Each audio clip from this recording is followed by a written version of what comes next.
नमस्ते विद्यार्थी मित्रों, आज हम कक्षा 10 का हिंदी विषय संचयन भाग 2 का तीसरा लेसन टोपी शुक्ला पढ़ेगी। तो सबसे पहले टोपी और इरफान की दोस्ती इस पाठ में जो बताई गई है उसमें धर्म, जाति, संप्रदाय का कोई मित्रता में ये बाधक नहीं हो सकता है। ऐसे ही टोपी का जो पहला दोस्त एक मुसलमान परिवार में से आए हुए इरफान से हुआ, वही उसका पहला और अंतिम दोस्त हुआ। तो उसमें कैसे किस प्रकार के जो बाधाएं होती है, क्या क्या तकलीफें होती है, या तो परिवार ये दोस्ती को स्वीकार करता है या नहीं करता है, या तो घर में और उसी प्रकार मान मर्यादा का जो अपमान होता है, तो सारी बातें इसमें जो बताई गई है।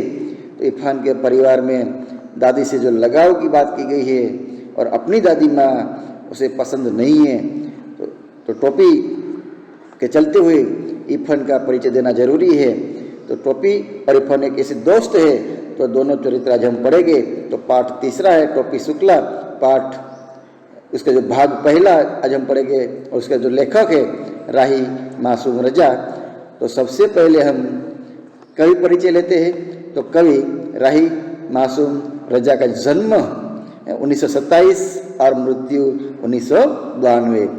तो राही मासूम रजा का जन्म 1 सितंबर 1927 को पूर्वी उत्तर प्रदेश के गाजीपुर के गंगोली गांव में हुआ।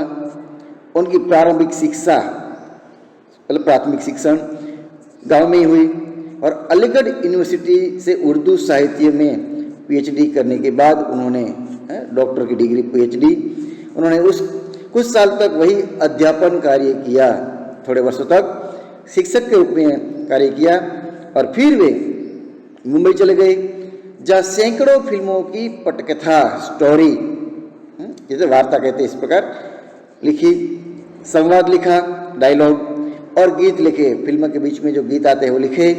तो प्रसिद्ध धारावाहिक महाभारत की पटकथा और संवाद लेखन भी उसने लिखा है।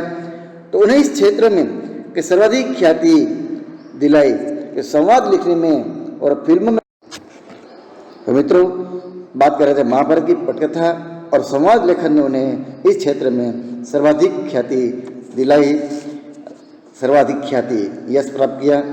तो राही मासूम रजा एक ऐसे कवि कथाकार थे कि जिनके लिए भारतीयता आदमियत का पर्याय रही,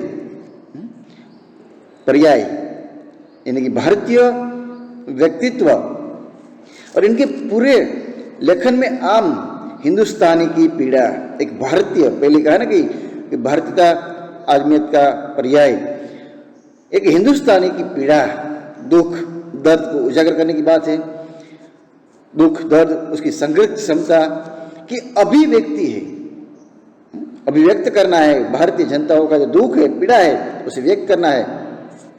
तो राही ने जनता को बांटने वाली शक्तियों, जनता को बांटना, डिवाइड करते हैं इसी शक्तियों, राजनीतिक दलों, आज के चुनाव में लोग यही करते हैं, भाग पढ़ाते हैं और अपना शासन चलाते हैं। व्यक्तियों संस्थाओं का खुला विरोध किया है। ऐसे व्यक्ति जो राजनीतिक दलों जो बंटवारा करते हैं उसका विरोध किया है। ऐसी कोई संस्था है जिन्होंने उसका विरोध उद्देश्य अच्छा ना हो इसका विरोध किया है।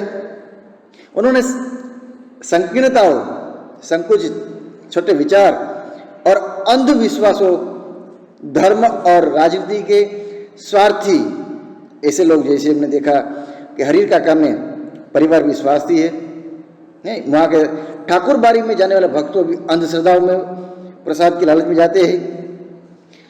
तो ऐसे ही स्वार्थी गठजोड़ आदि को भी बेनकाब किया। बेनकाब करना नहीं, पर्दाफाश करना, जोड़ तोड़ करने वाले लोगों से वो वाकिफ थे और उनकी करतूत को समाज के सामने लाना का कार्य किया उसने। तो राही मासूम रजा की प्रमुख कृतियाँ आधा गांव, ये टोपी शुक्ला, हिम्मत जौनपुरी, कटरा बी आरजू, असंतोष के दिन, नीम का पेड़, ये सभी हिंदी उपन्यास है, नॉवेल। और मोहब्बत के सिवा ये उर्दू उपन्यास है। में एक फेरी वाला एक कविता संग्रह है। नया साल, मौजे गुल, मौजे सबा, रक्से मई, अजनबी शहर, अजनबी रास्ते, ये सभी जो शब्द देखते हो तो उर्दू के शब्द है। तो ये सभी उर्दू कविता संग्रह है। और 1857 विप्लव, यानी हिंदी उर्दू दोनों में महाकवि लिखा हुआ है लक्ष्मीबाई वाला। और छोटे आदमी की बड़ी कहानी ये जीवनी है, अपने जीवन चरित्र है। राही का निधन 15 मार्च 1992 को हुआ है। तो इसी प्रकार ये कवि बहुत सारे बुक, बहुत सारे उपन्यास, बहुत सारे काव्य लिखा हुआ है। तो आइए अब देखते हैं पाठ टोपी शुक्ला। तो टोपी और इफन की दोस्ती के बारे में आगे हम पढ़ते जा रहे हैं। तो इफन के बारे में कुछ जान लेना इसलिए जरूरी है क्योंकि मैंने पहले बताया आपको कि पाठ टोपी शुक्ला का एकलौता मित्र इफन है। इसलिए ये पाठ को समझने के लिए इफन को जानना बहुत ही जरूरी है। इफन टोपी का पहला दोस्त था और इसी इफन को टोपी ने सदा इफन कहा है। क्योंकि मित्र को हम आदर मान सम्मान के साथ अगर न बुलाए तो भी चलता है और वो सामने वाला मित्र अपना बुरा भी नहीं मानते। इफन ने इसका बुरा नहीं माना, परंतु वो इफन पुकारने पर भी बोलता रहा और उसी बोलते रहने में उसकी बड़ाई थी, महानता थी। ये नामों का चक्कर भी अजीब सा होता है, विचित्र होता है। उर्दू और हिंदी एक ही भाषा, हिंदवी के दो नाम हैं, दोनों मिलती जुलती भाषा है, हिंदवी के दो नाम हैं। परंतु अब खुद देख लीजिए कि नाम बदल जाने से कैसे कैसे घपले घोटाले हो रहे हैं। नाम कृष्ण हो तो उसे अवतार कहते हैं, यानी कि हिंदू धर्म में कृष्ण भगवान को हम एक अवतार, विष्णु का अवतार कहते हैं। और मोहम्मद हो, ये मुसलमान में मोहम्मद हो तो पैगंबर, यानी कि उसके धर्म के अनुसार उसे पैगंबर कहते हैं मोहम्मद को। तो नामों के चक्कर में पड़कर लोग ये भूल गए कि दोनों ही दूध देने वाले जानवर चराया करते थे, यानी कि कृष्ण भगवान भी बचपन में गाय चराते थे और मोहम्मद भी, और मुसलमान के पैगंबर है, वो भी बचपन में गाय चराते थे। और दोनों ही पशुपति, पशुओं के नाथ, दोनों गोवर्धन और व्रज कुमार थे, गोबर उठाने वाले और व्रज कुमार, व्रज प्रदेश में रहने वाले। कृष्ण भी व्रज में रहे और मोहम्मद भी व्रज में रहने वाला था। इसलिए तो कहता हूं कि टोपी के बिना इफन और इफन के बिना टोपी न केवल कि अधूरा है बल्कि बेईमानी है। यानी कि टोपी का जीवन चरित्र हमें समझना है तो इफन बहुत जरूरी एक हिस्सा है। इसलिए इस कहानी में इफन को न लाना बेईमानी कहा जाएगा। इसलिए इफन के घर चलना जरूरी है। यानी कि टोपी शुक्ला का चरित्र हमें समझना है तो इफन के परिवार का वर्णन भी जरूरी बनता है। और ये देखना जरूरी है कि इसकी आत्मा के आंगन में, उसके घर में, उसके हृदय पर कैसी हवाएं चल रही है, कैसा माहौल है, घर का कैसा वातावरण है और परंपराओं रीति रिवाज के पेड़ कैसे फल रहा है। क्योंकि एक मुसलमान परिवार है और एक हिंदू में ब्राह्मण परिवार है, तो दोनों के परिवार में दोनों की परंपराएं, दोनों को रीति रिवाज, दोनों का खान पान, रहन सहन दोनों अलग है। तो दोनों का जो कैसे परंपरा है, और कैसे पेड़ पर कैसे फल आ रहा है, यानी कि परंपराओं का कैसे परिणाम आ रहा है, अब वो देखते हैं। तो इफन की कहानी भी बहुत लंबी है, परंतु हम लोग टोपी की कहानी कह सुन रहे हैं, इसलिए कि जहां पर इफन की जरूरत है इतना ही हम इस कहानी में लेंगे। तो मैं इफन की पूरी कहानी नहीं सुनाऊंगा, बल्कि केवल उतना ही सुनाऊंगा कि जितनी टोपी की कहानी के लिए जरूरी है। तो मैंने इसे जरूरी जाना कि इफन के बारे में आपको कुछ बता दूं, क्योंकि इफन के परिवार के बारे में जानने के बिना टोपी की कहानी हमें समझ में नहीं आएगी। क्योंकि इफन आपको इस कहानी में जगह जगह दिखाई देगा। दोनों मित्र है, तो न टोपी इफन की परछाई है और न इफन टोपी की, यानी कि दोनों समान है, कोई भी एक दूसरे की परछाई नहीं है, यानी कि कोई भी एक दूसरे पर आधारित नहीं है। दोनों स्वतंत्र है और दोनों मित्र है। तो ये दोनों दो आजाद व्यक्ति है, यानी कि एक दूसरे के बिना दोनों की कहानी अधूरी है। अगर हम इफन के बारे में भी जानना है तो टोपी के बारे में जानना जरूरी है।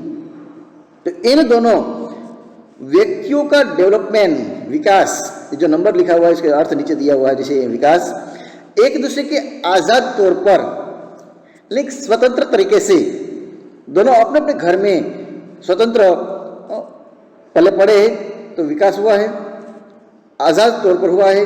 और इन दोनों को दो तरह की घरेलू परंपराएं, क्योंकि इरफान मुसलमान है, टोपी एक ब्राह्मण है, तो दोनों की घर की जो परंपरा है, घर का जो रीति रिवाज है वो अलग अलग होगा।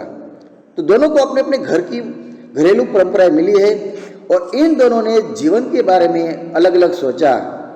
फिर इरफान टोपी की कहानी का एक अटूट हिस्सा है, अटूट न टूटने वाला, मजबूत। भले दोनों का जो मकसद अलग है, दोनों का धर्म अलग है, दोनों का परंपरा अलग है, फिर भी यहाँ पर टोपी की कहानी हमें पढ़ना है तो इरफान इस कहानी का एक अटूट न टूटने वाला एक हिस्सा, एक भाग है। ये बात बहुत महत्वपूर्ण है कि इरफान टोपी की कहानी का एक अटूट हिस्सा है। अगर टोपी के बारे में जानना है तो इरफान के बारे में जानना अति जरूरी है। तो यहाँ पर हम एग्जाम्पल दे रहा है, जैसे दो भाई हैं, तो दोनों भाइयों को ऐसा बोलना नहीं पड़ता है कि मैं तेरा सगा भाई हूं, क्योंकि है ही, और बोलने से कोई फर्क नहीं पड़ता है। इसलिए तो ऐसे ही हिंदू और मुसलमान की बात कह रहे हैं कि मैं हिंदू और मुसलमान भाई भाई की बात नहीं कर रहा हूं, क्योंकि है ही कि भारत देश एकता में मानने वाला है, इस सांप्रदायिक झगड़ों में मानने वाला नहीं है, शांति प्रिय देश है। इसलिए मैं हिंदू और मुसलमान भाई भाई है ऐसी बात मैं नहीं कर रहा हूं। मैं ये बेवकूफी, ये मूर्खता क्यों करूं कि जो वर्षों से एक साथ रहने वाले हैं, रहते हैं, भाई भाई की तरीके से रहते हैं, क्योंकि गांव में हिंदू और मुसलमान जो उत्सव होते हैं, जो त्योहार होते हैं, साथ मिलकर मनाते हैं, तो ये कहने की जरूरत नहीं होती है। इसलिए मैं ये मूर्खता करना चाहता नहीं हूं। क्या मैं रोज अपने बड़े या छोटे भाई से कहता हूं कि हम दोनों भाई हैं? नहीं कहना पड़ता है। ऐसे ही हिंदू और मुसलमान दोनों भाई भाई है, एकता से रहते हैं, तो उसको भी कहने की जरूरत नहीं। यदि मैं नहीं कहता तो क्या आप कहते हैं? प्रश्न पूछा है, नहीं, कोई नहीं कहते हैं, क्योंकि सगे भाई है तो रहे, वो कहने की जरूरत नहीं है। इसी प्रकार ही हिंदू और मुसलमान अगर भाई भाई है तो कहने की जरूरत नहीं। हमारे यहाँ गांव में बहुत ही एकता से रहते हैं, इसलिए ये बताने की जरूरत नहीं है। यदि नहीं है तो कहने से क्या फर्क पड़ेगा? अगर मानो कि गांव में या शहर में हिंदू मुसलमान भाई भाई नहीं है और मैं कहूँ कि भाई भाई है, तो भी कोई फर्क पड़ने वाला नहीं है, वो साथ मिलने वाला नहीं है तो नहीं है, तो कोई फर्क पड़ता नहीं है। मुझे कोई चुनाव तो लड़ना नहीं है। और ऐसे झूठ बात कहकर, जैसे आजकल नेता हो बहुत ही अपनी वाह वाह करते हैं, मैंने ये कार्य किया, मैंने वो कार्य किया, ऐसा करके मुझे विजय प्राप्त करना नहीं है, मुझे चुटनी है, चुनाव है, वो लड़ना तो है नहीं। इसलिए मैं झूठ नहीं कह रहा हूँ। मैं तो एक कथाकार हूँ, इन्हीं लेखक, और एक कथा सुना रहा हूँ। कथा किसकी? तो टोपी की कथा है, और टोपी और इरफान की कथा है, वो मैं सुना रहा हूँ। जो सच है वो मैं बता रहा हूँ। तो मैं टोपी और इरफान की बात कह रहा हूँ। और इस कहानी के दो चरित्र है, दो कैरेक्टर है, दो पात्र है। एक का नाम, अब दोनों का नाम जो अंडरलाइन किया हुआ है, एक का नाम बलभद्र नारायण शुक्ला है, यानी कि टोपी, और दूसरे का नाम सैयद जरगाम मुर्तजा यानी इरफान। एक टोपी का कहा गया है और एक दूसरे को इरफान कहा गया है। दोनों को उपनाम बलभद्र नारायण शुक्ला यानी कि टोपी, सैयद जरगाम मुर्तजा यानी कि इरफान। अब इरफान के दादा और परदादा बहुत प्रसिद्ध मौलवी थे, प्रसिद्ध और ख्यातनाम मौलवी थे। मुसलमान जिस प्रकार हमें ब्राह्मण शादी भी हमारे यहाँ हिंदू धर्मों में करवाते हैं, और उसी प्रकार मुस्लिम धर्म में ये मौलवी है वो निकाह पढ़ाते हैं। काफिरों के देश में पैदा हुए और काफिरों के देश में मरे, दादा और परदेश काफिरों के देश में नहीं, अपने स्थान पर पाकिस्तान में। परंतु एक वसीयत करके गए, वसीयत मतलब जैसे हमें कोई किसी को संपत्ति देनी है या हमारी ये तो कुछ अपेक्षाएं है। अभी बहुत सारे ऐसे कहते हैं ना कि मेरी मृत्यु के बाद मेरी आंखें, मेरी किडनी वो दान कर देना है, ये वसीयत। वसीयत करके गए, नीचे उसका अर्थ भी दिया है, देख लो। जिस प्रकार लंबी यात्रा पर जाने पूर्व या अपनी मृत्यु के बाद अपनी संपत्ति के प्रबंध, उपभोग आदि के विषय में लिखा हुआ, दर्ज किया हुआ। तो ये वसीयत करके गए कि मेरी लाश करबला, एक धार्मिक स्थान है मुसलमान में, करबला ले जाए, मतलब मेरी अंतिम संस्कार, मेरा अंतिम विधि है, दफनाते हैं, वो करबला में की जाए। और उनकी आत्मा ने इस देश में एक सांस तक न ली, दूसरे देश में, काफिरों के देश में, दूसरे देश में वो रहे, और इस देश में उसने एक पल भी बिताया नहीं है, एक सांस भी नहीं लिया। उस खानदान में जो पहला हिंदुस्तानी बच्चा हुआ, यानी उसके बाद जो पिताजी वापस आए भारत देश में और पहला बच्चा हुआ, वो बढ़कर इरफान के बाप हुआ, यानी कि इरफान के पिता का जन्म भारत में हुआ और दादा परदादा का जन्म दूसरे देश में हुआ। और जब इरफान के पिता सैयद मुर्तजा हुसैन मरे तो उन्होंने ये वसीयत नहीं की। इरफान के पिता की मृत्यु हुई तब उसने कोई वसीयत की नहीं थी। तब उनकी लाश करबला ले जाए, वह हिंदुस्तानी कब्रिस्तान में दफन किए गए, यानी कि जहां पर भी नौकरी करते हैं, जहां पर रहते हैं, उसी शहर में ही कब्रिस्तान होता है, हर शहर में कब्रिस्तान होता है, और वो लोग वहीं पर ही उसका अंतिम संस्कार करते हैं, दफन करते हैं। दफन करने की जो विधि है वहीं पर वो करते हैं कब्रिस्तान में। अब इरफान की परदादी भी बड़ी नमाजी, नमाज पढ़ना, पंच वक्त नमाज में ध्यान देना, बीबी थी, मुसलमान में बीबी कहती है, पत्नी थी। करबला, नजब, खुरासान, काजमेन और न जाने कहाँ की यात्रा कराई थी, यानी जिसे हम कहते हैं ना कि हमारे 4 धामों की यात्रा, केदारनाथ, हरिद्वार, बद्रीनाथ, नेपाल, बोध गया, हमारे धार्मिक स्थान है, द्वारका है, जगन्नाथ, तो ये धार्मिक स्थान है, उसकी यात्रा हम करते हैं हिंदू धर्म में। उसी प्रकार मुस्लिम धर्म में एक करबला, नजब, खुरासान, काजमेन और न जाने बहुत सारी ऐसी यात्रा कराई थी। परंतु जब कोई घर से जाने लगता है तो वह दरवाजे पर पानी का एक घड़ा जरूर रखवाती और मांस का सदका टोटका भी जरूर उतरवाती, यानी जैसे हम कुछ टोटका करते हैं, यानी कि कुछ नजर न लग जाए। दिवाली पर कल्चर जो करते हैं कि मेरे घर वालों को अच्छे कामों में किसी की बुरी नजर न लगाए, तो मुसलमान में इस प्रकार टोटका करते हैं। तो इरफान की दादी भी नमाज रोजे की पाबंद थी, परंतु जब एक लौटे बेटे को चेचक, काले डाक, अब माता जी कहते हैं, निकली, जो इसका अर्थ देखते हैं, एट का अर्थ यहाँ पर, एक संक्रामक रोग जिसमें बुखार के साथ पूरे शरीर पर दाने निकल आते हैं, शीतला हम कहते हैं हिंदू धर्म में। तो चेचक निकली तो वो चारपाई के पास एक टांग पर खड़ी हुई बोली, तपस्या करते हुए इस प्रकार कि जहां पर उसका बेटा सोया हुआ है, एक लोटा बेटा है, उसे चेचक निकला, वहीं पर उसकी सेवा करती है और एक टांग पर खड़ी हुई बोली कि माता मोरे बच्चों को माफ कर दो। मुसलमान होकर भी हमारे शीतला माता है, उसके पास माफी मांगती है, प्रार्थना करती है कि हे माता कि मेरे बच्चे को माफ कर देना। पूर्व की रहने वाली थी, भारतीय जो स्थान है पूर्व इलाका, पूर्व इलाका में रहती है, इसलिए वो पूर्व की भाषा बोलती है, पूर्वी बोलती है। 9 या 10 बरस की थी, दादी माँ की बात कर रहे हैं, इरफान की दादी माँ की बात कर रहे हैं कि 9 या 10 बरस की थी जब ब्याह कर लखनऊ आई। उस समय छोटे उम्र में शादी हो जाती थी, तो 10 साल की उम्र में ही दादी माँ की शादी हो गई थी और वो ब्याह निकाह करके उसका जो ससुराल है, ससुरा का घर लखनऊ आई थी। और परंतु जब तक जिंदा रही, दादी माँ जीवित रही, पूर्व की भाषा बोलती रही। लखनऊ की उर्दू ससुराली थी।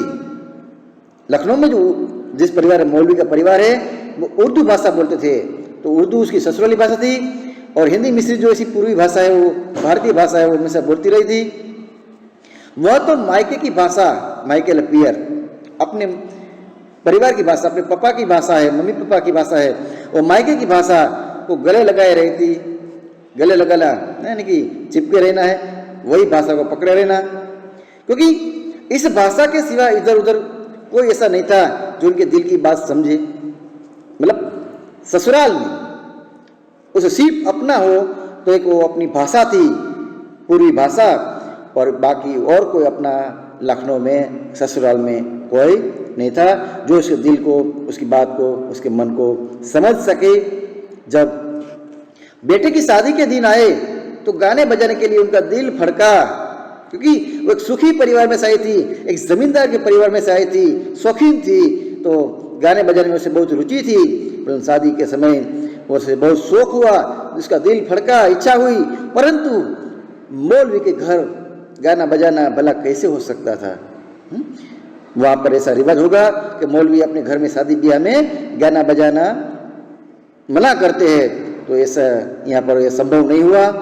बेचारी दिल महसूस कर अफसोस कि इसकी इच्छा पूरी नहीं हो सकी, दिल महसूस कर रह गई। मुझे इच्छा थी गाना बजाना, पर मेरी इच्छा पूरी नहीं हुई। हाँ, इफन की छठी जन्म के बाद 6 दिन, छठे दिन छठी पर उन्होंने जी भर का जश्न उत्सव मना लिया। उन्होंने बहुत आनंद किया। जन्म के छठे दिन का जो स्नान पूजा उत्सव होता है, बच्चे को नहलाते हैं, छठी कहते हैं, और जश्न उत्सव खुशी मनाना। तो बात यह थी कि इफन अपने दादा के मरने के बाद पैदा हुआ था, और मर्दों और औरतों ने इसी फर्क को ध्यान में रखना जरूरी है, क्योंकि इस बात को ध्यान में रखे बगैर इफन की आत्मा का नाक नक्शा यानी उसकी जो रंग रूप है वो समझ में नहीं आ सकता है। यानी कि इफन का जन्म हुआ तब उसकी दादा की मृत्यु हुई थी, मतलब दादा को देखा नहीं था। तो यहाँ पर मर्दों और औरतों के जो फर्क है वो देखे बिना हम उसे महसूस नहीं कर पाते। इसलिए अब दादी माँ के साथ ही रहे तो दादा का नक्श रूप सा, उसका व्यवहार, उसका परिचय उसे बहुत ज़्यादा पता नहीं है।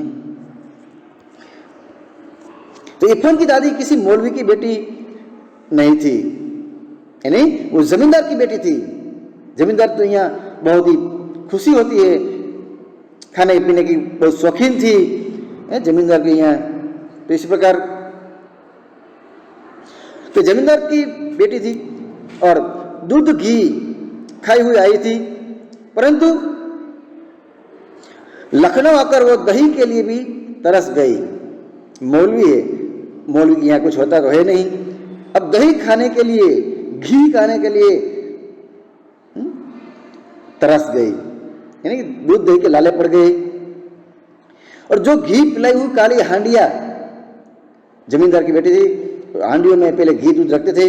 काली हांडियों में असामियों के यहाँ से आया करते थे। असामियों यानी कि उसकी जमीन जो गांव जमीन में जो खेत काम करते हैं वहां से ये दूध दही घी आया करते हैं। बस मायके जाती तो लपड़ सपड़ जी भर कर जितना मन करता है इतना दही दूध घी खा लेती है।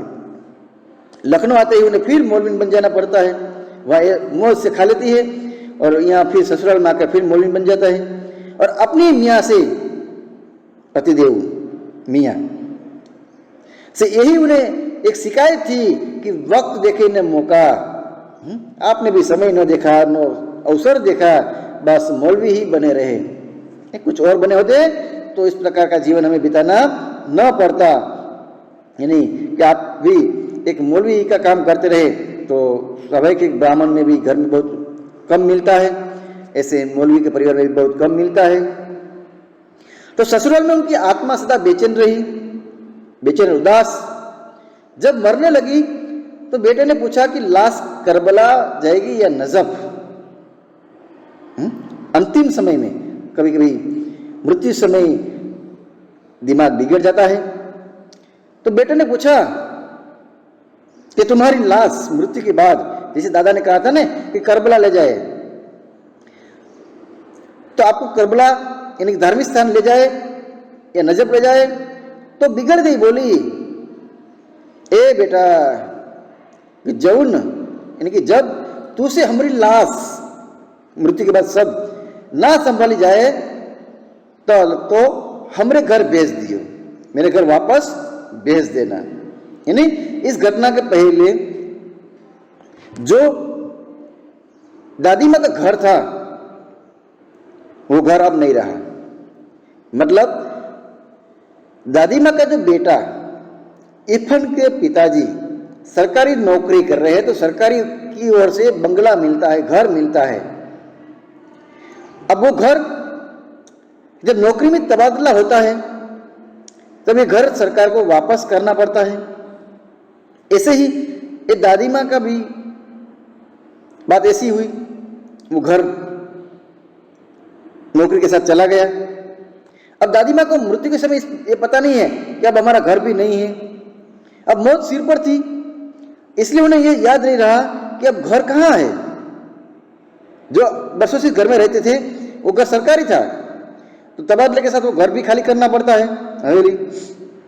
अब घर वाले कराची में हैं और वो घर कस्टोडियन, यानी कि जो बाद में नौकरी करने आते हैं उसे वो सौंपना पड़ता है, जो उसके अर्थ देखते हैं। जो जिस संपत्ति पर किसी का मालिकाना हक ना हो उसका संरक्षण करने वाला विभाग, यानी कि वो हमारा मालिक हम नहीं बन सकते, उसका अधिकार हम पर नहीं है, ऐसा घर अब वो हो चुका है, कस्टोडियन का हो चुका है। और मरते वक्त किसी को ऐसी छोटी छोटी बातें भला कैसे याद रह सकती है, दिमाग घूम जाता है, अब हमारा घर है ही नहीं। तो उस वक्त तो मनुष्य अपने सबसे ज्यादा खूबसूरत सपने देखता है, मृत्यु नजदीक हो। कभी कहते हैं स्वप्न देखता होगा, क्योंकि हमें पता नहीं है, क्योंकि हमारी मृत्यु तो हुई नहीं है। अगर मृत्यु हो तो पता चले, अनुभव हो तो ये कथाकार का ख्याल है, क्योंकि वह अभी तक मरा नहीं। वैसे भी हम भी सोच सकते हैं, कल्पना कर सकते हैं कि मृत्यु के समय कैसे विचार आते होंगे, पर यह तो सिर्फ स्वप्न है, सोच है, हकीकत हो या ना हो पता नहीं है। उस वक्त तो मनुष्य अपने सबसे ज्यादा खूबसूरत सपने देखता है, ये हम सोच सकते हैं। इसलिए इरफान की दादी को भी अपना घर याद आया, पर उसे पता नहीं है अब वो घर नहीं है। और उस घर का नाम कच्ची हवेली था जहां रहते थे, और कच्ची इसलिए कि वो मिट्टी की बनी थी। उन्हें दशहरी आम का वो बिजू पेड़, यानी घर में जो केरी खाई और उसी गोटले से आम लगाया हुआ है बिजू पेड़, याद आया, जो उन्होंने अपने हाथ से लगाया था। स्वाभाविक के घर में रहते हैं, पेड़ पौधे लगाते हैं, उसी पेड़ पौधे से लगा हो जाता हमारा, उसकी रक्षा की है, बड़ा किया है, तो वो याद आया। और जो उन्हीं की तरह बूढ़ा हो चुका था, बचपन में लगाया था, आज वो भी पेड़ बड़ा हो गया है, बूढ़ा हो गया है। और ऐसी छोटी छोटी और मीठी मीठी बेशुमार बहुत सारी चीजें याद आई मृत्यु के समय। वह इन चीजों को छोड़कर भला करबला या नजब कैसे जा सकती थी, यानी उसे अपने घर से लगा हुए, पेट से लगा हुए, तो एक घर छोड़कर, एक गांव छोड़कर हम करबला और नजब कैसे जा सकते हैं, ऐसे दादी माँ का सोच।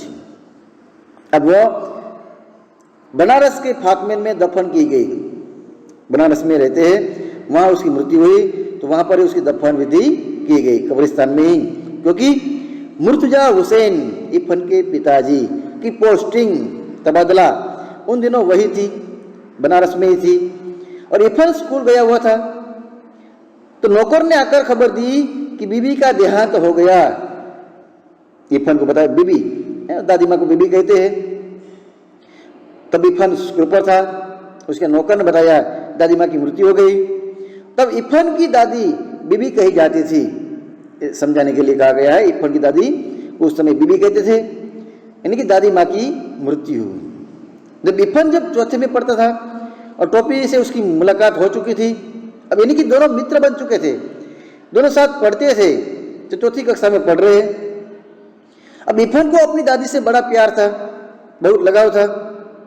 दादी माँ की मृत्यु हुई, उसे तो हम रोक नहीं सकते हैं, प्यार तो उसे अपने अबू, अपनी मम्मी, मम्मी अबू मतलब पिताजी, अपनी बाजी दीदी और छोटी बहन बाजिल बड़ी दीदी, छोटी बहन मुझसे से भी थी, यानी घर में सभी से प्यार था। पर कहते हैं कि कुछ किसी से विशेष लगाव होता है, परंतु दादी से वो जरा ज्यादा प्यार किया करता था। अम्मी तो कभी कभार डांट मार लिया करती थी। अब घर के सदस्यों के बारे में कहते हैं, इसलिए उसे कम प्यार करते हैं। अम्मी बहुत डांटती है, कभी मारती भी है। बाजी का भी यही हाल था, बड़ी दीदी भी कभी डांटती है, मारती है। अबू भी कभी कभार घर को कचहरी मतलब ऑफिस की तरह ऑर्डर करते हैं, कचहरी समझकर फैसला सुनाने लगते हैं, यानी कि जो कहते हैं पिताजी वो हमें करना पड़ता है। नुज़त छोटी बहन को जब मौका मिलता तो उसकी कॉपियों पर तस्वीरें बनाने लगती थी। बस एक थी दादी जी जिन्होंने कभी उसका दिल नहीं दुखाया, यानी घर के अन्य सदस्य कभी उसे डांट लिया करते हैं, कभी मारते हैं, कभी ऑर्डर करते हैं, कभी चित्र बनाते हैं, पर दादी माँ से कोई शिकायत नहीं थी। दादी माँ ने उसका कभी दिल दुखाया नहीं था। वो रात को भी उसे बहरम डाकू की कहानियाँ, परियों की कहानी, अनियर परी, 12 बुश, अमीर हमजा, ये सभी बुक का जो कैरेक्टर नाम है, ये बुक का नाम है। गुलब कावली, हतीम ताई, पंचकुला रानी की कहानियाँ सुनाया करती थी। ये प्राचीन कहानियाँ हैं, वो उसे बहुत ही सुनाया करती थी। सोता है संसार, जागता है पाक। इस प्रकार जब रात का समय है, दादी माँ कहानी सुनाती है कि पूरा संसार वो सोता है, जागता है पाक, पवित्र परवरदिगार भगवान हमारी रक्षा करते हैं।